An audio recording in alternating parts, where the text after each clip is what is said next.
يا جماعة عاملين إيه؟ يا رب تكونوا بخير. النهارده يومي بدأ بداية غريبة جدًا، أول لمّا قُمت من النوم كده ما عملتش skincare routine ولا عملت أي حاجة، وبدأت الvlog أصلًا متأخر، ما بدأتش بأول يوم.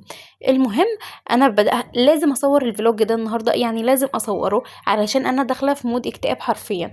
أول لمّا قُمت بقى من النوم ما عملتش أي حاجة بجد غير إن أنا قعدت وخلاص كده وفطرت وخلاص. غسلت أسناني بقى أول لمّا بدأت أفوق كده، غسلت أسناني وبعدها خرجت للدرس وده وأنا مروّحة من الدروس أصلًا. هنا بقى كنت مروّحة من الدروس ولسه عليّا كمان درس بس متأخّر حبّتين. فدلوقتي بقى أنا هاصوّر لكم الvlog وهاقول لكم أنا هاعمل إيه لمّا أكون متضايقة أو أكون مخنوقة، علشان أنا حاسة إن أنا داخلة في mood اكتئاب حاليًا والله العظيم النهارده مش عارفة ليه بجد.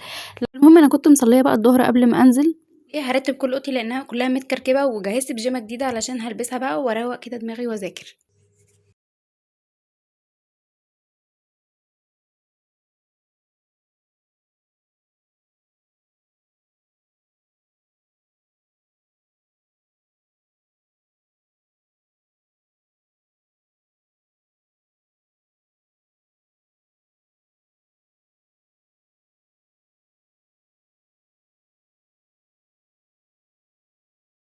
بعد تم تغيير الخطة، أنا لسه ما رتّبتش باقي الأوضة ولا رتّبت باقي الهدوم.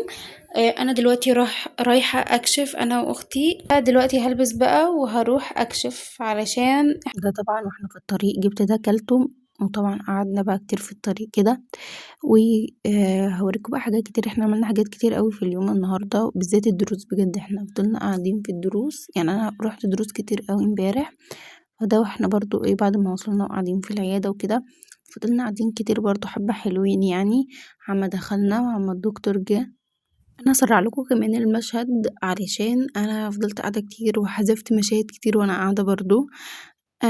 ما حبيتش يعني أطوّل عليكم، ده الحمد لله خلّصنا بقى، خرجنا من عند الدكتور و هنا بقى كنا في الطريق وكده، علشان هنروح نجيب عصير قصب وهنتفرج شوية على شوية حاجات كده وهنروح الصيدلية وهنعمل حاجات كتير أوي، يعني هتستنوا بس تشوفوا هنعمل ايه، هنعمل حاجات كتير جدًا بجد. هنا بقى مشينا كده رُحنا عند بتاع العصير وجبنا طبعًا عصير القصب ده المفضل بالنسبة لي بجد، أنا كنت باحب التمر الأول بس خلاص يعني تحسّوا إن أنتم كل ما بتكبروا بتعقلوا يعني تقريبًا حاجة زي دي. جبت بقى عصير القصب بتاعي أنا وأختي وقعدنا نصوّره زي ما انتم شايفين كده، لحظة بس هاوريكم دلوقتي، أيوه هي دي اللقطة.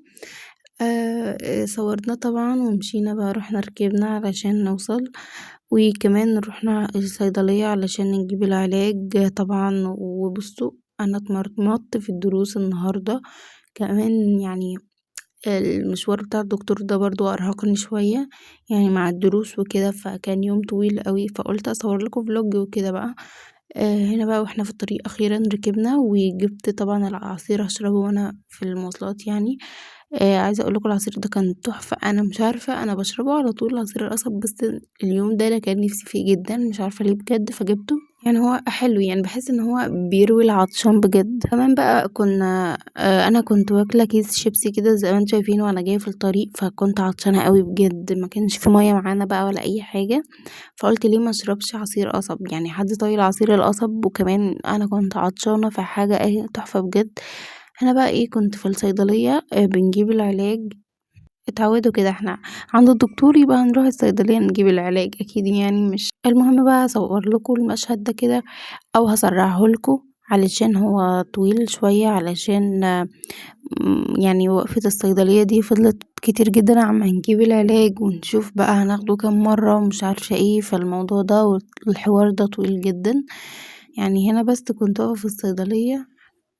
وهنا بقى لأ، أنا هنا كنت باتمشى بقى وقفت قسمًا بالله يا جماعة كتير فزهقت، فقُلت ليه ما اتمشاش وارجع تاني للمكان اللي أنا فيه، فاتمشيت شوية كده في حواري الصيدلية يعني وكده، ورجعت وقفت مكاني عادي جدًا علشان نشوف العلاج ونشوف الموال ده، هاسرّع لكم بقى المشهد اللي جاي علشان طويل جدًا في إن أنا فضلت واقفة كتير في الصيدلية أصلًا. يعني شوفوا أنا سرّعت لكم المشهد تسريعة بُصّوا فائقة بجد. يعني هنا بقى روّحت البيت الحمد لله وخدت المكملات بتاعتي علشان أنا كنت بدأت فيها بقى لي فترة وما انتظمتش عليها وكده، والحمد لله كنت عايزة يعني إن أنا أرجع آخدها تاني علشان أنا في الدراسة، لإن أنا مش بانتظم في العلاج والكلام ده، أنا مش عارفة ليه مش باعرف أنتظم يعني في العلاج، حرفيًا أنا جبت العلاج امبارح من الصيدلية ما أخدتهوش، قُلت إن أنا هاخده تاني يوم، هنا بقى أخدت المكملات بتاعتي وشربت المَيّة الحمد لله، وقُلت بقى أنزل الدرس بتاعي عشان أنا كان عندي درس متأخر شوية بس ما كانش متأخر أوي يعني كان قبل العشا وكده، فنزلت الدرس هو قريب مني جدًا حرفيًا يعني قريب، فقُلت بقى أروح الدرس وكده عشان أخلّص نفسي وآجي بقى أرتاح، حرفيًا أنا جيت أنا من كتر إرهاقي يعني كلت تقريبًا والبيتزا دي اتعشيت بيها واتصلّيت ونمت.